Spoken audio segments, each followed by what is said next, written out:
The final thing you do in your life is death. Do it gracefully. Sadhguru. We are not the first people to be born on this planet, nor are we going to be the first to die on this planet. In our lives, whether we are going to get educated or not, we don't know when we are born. Whether we are going to get married or not, we do not know. Whether we are going to bear children or not, we do not know. Whether we are going to do this, that and so many things in the world or not, we do not know. But we know one thing, that we are going to die. That's one certainty, isn't it? Though it is such an obvious thing, we are not able to come to terms with it. Somebody was asking me, how do snakes die? Where do they die? Because we don't see ever a dead snake unless it's killed by somebody. They're asking this question in a tropical country where there are actually millions of snakes, but they are quiet lives. They don't show themselves too often unless you step into their terrain somewhere. They're just there. So where do they die? This is something very wonderful, particularly cobras. When they want to die, when they know they should die, they will withdraw, find one perch somewhere and go sit there, and they won't eat. For over 18 to 20 days, they will not eat anything and sit in the same place, and they'll die there. At one time, out of misplaced compassion, I would pick them up and try to force feed them, try to put some food into them and do something about it. But do what you want, they won't accept a little bit of food. If you leave them, again they go and sit in the same place and they will die there quietly. I'm saying a crawling creature has that much awareness, knows how long this body should be on and when it should go.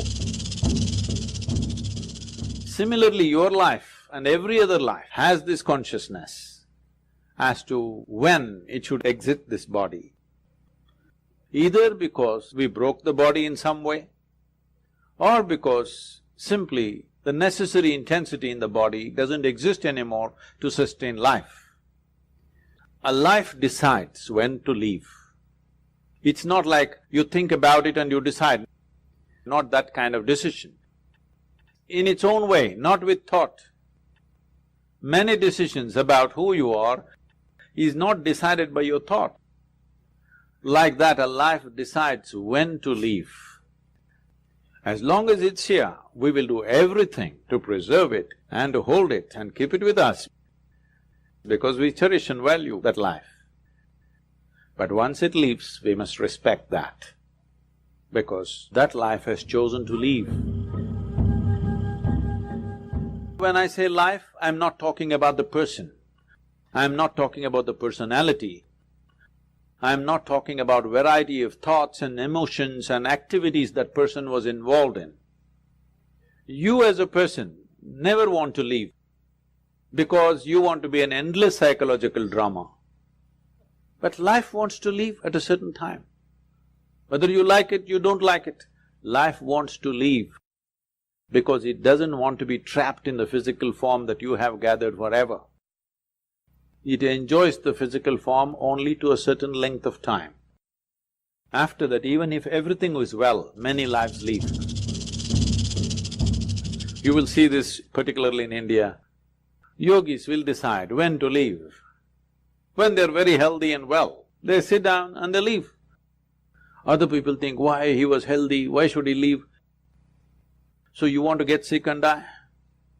Do you want to suffer in the hospital for 3 years and then only leave? Is that the only way to go? Is it true that the final thing that you do in your life is death? So the last thing that you do in your life, is it not very important that you do it gracefully? Is it also not important that other lives who are around us, when their time comes, we must facilitate that they must be able to leave gracefully? Not make them a victim of medical industry that's going on around us? Tell me, What purpose does it serve if you stretch a life which is about to exit now for another 3 months with all kinds of supports? 3 months you stretched it in pain and misery. What does it mean? It just means that you're ignorant about the nature of life. You want to cling to something that you know, and you don't want to know anything that you do not know. We know this person and this person and this person, that's fine. We've enjoyed their personalities. But you have not touched the nature of their life. Because unless you touch the nature of your life, you cannot touch the nature of another life. We don't have to talk about prepare for death, nothing is needed. Beyond this body which we have gathered, beyond this mind which is also an accumulation of impressions and information, if you sit here right now and experience the life that you are, you will have absolutely no issue with any aspect of life, which includes death. Death is not another thing. Death is an ongoing thing right now.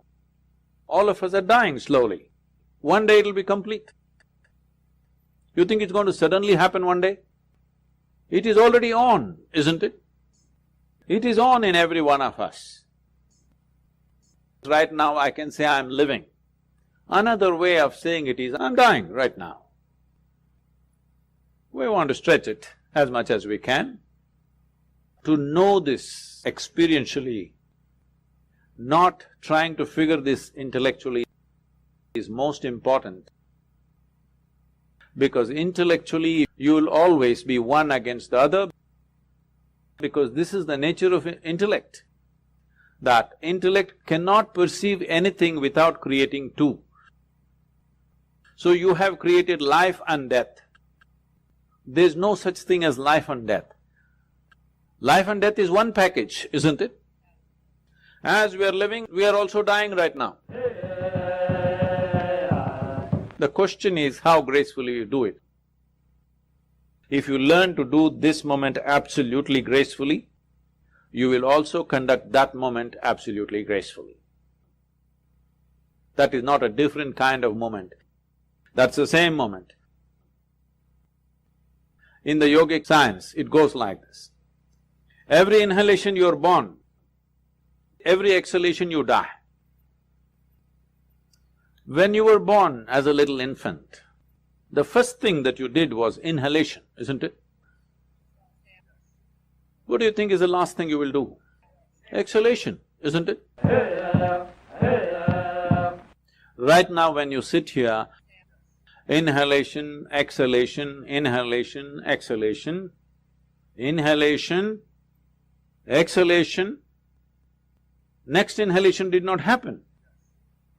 And suddenly a big man is gone, poof. That's how fragile it is. Every moment it's happening. If this exhalation which went out, if it doesn't come back, this one is gone. How many things a man can do? But at the same time, just see how fragile this is. You're yo-yoing with your life every moment. If you don't know how to pull it back, it will go away. But it doesn't feel like that. Right now, I'm real. I'm not going to die today. A whole lot of people thought so. We must understand mortality is the fundamental reality of our existence. If you do not come to terms with this one thing, believe me, you don't know any other aspect of life in reality. You know only the drama. Because this is the most fundamental nature of our existence, that we are mortal. When we are born, it is declared that we are going to die. How long is the only question. I bless you with a very long life.